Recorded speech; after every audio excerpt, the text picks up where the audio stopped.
Hi යාළුවනේ ඔන්න අද අලුත්ම කාඩ් පැක් සෙල්ලමක් කරන්න ආවා. ඔයාලා එකතු වෙන්නේ මගේ පළවෙනිම වීඩියෝ එකත් එක්ක. අඩුපාඩු තිබුණට වැඩිය ගණන් ගන්න නම් එපා. අද මං ඔයාලට කියා දෙන්නේ කාඩ් 21කින් සෙල්ලමක්. ඒකට අපි කාඩ් පැක් එක හොඳට ෂෆල් කරගෙන ඉමු.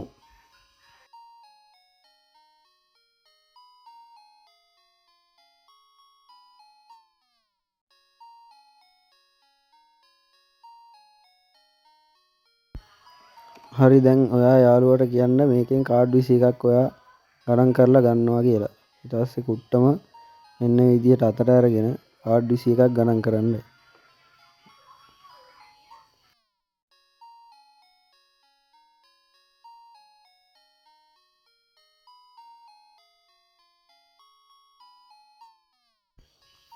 හරි මෙහෙම ගණන් කරගෙන යනකොට ඔයා 16 වෙනි කොලේ මතක තියාගන්න ඕනේ. හරි අපිට ආවේ මේකේ ස්කෝප් 7. ඒක යාළුවට නොදැනෙන්න ඔයා මතක තියාගන්න.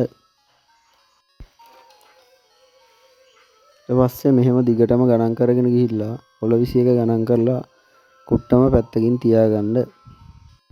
ඊට පස්සේ කොළ 21 අතට අරගෙන අනිත් පැත්ත හරවලා ඔයා කොළ 7ක් මුලින්ම දාගන්න මෙන්න මේ විදිහට.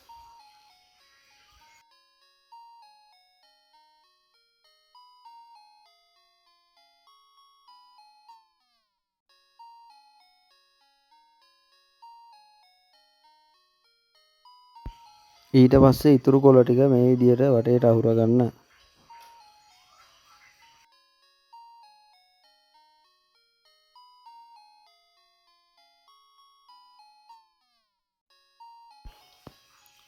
මෙහෙම ඇද වෙන්නේ නැතුව ඔයා ලස්සනට අහුරගන්න. මේකේ නම් පොඩ්ඩක් ඇද වුණා. ඔන්න ආපහු ලස්සනට හදා ගන්නවා. හරි ඔන්න හදාගෙන ඉවරයි. අපි මැජික් එක පටන් ගන්නයි යන්නේ. යාළුවට කියන්න 7ට වැඩි 21ට අඩු ඉලක්කමක් කියන්න කියලා. හිතන්නකෝ එයා 12 කිව්වා කියලා.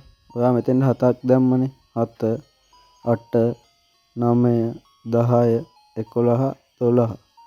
ආයෙ මුලින් ඉඳන් 1 2 3 4 5 6 7 8 9 10 11 12.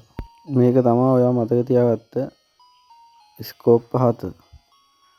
ඉතින් යාළුවට කියන්න මෙන්න මේ කොලේ තමයි ස්කෝප් 7 කියලා. මෙන්න එහෙම පෙරලලා පෙන්වන්න කොලේ. ඒකට එයා පුදුම වෙනවා. හරි යාළුවනේ එහෙනම් ගිහින් එන්න. වීඩියෝ එක හොඳ නම් ලයික් එකක් දාන්න.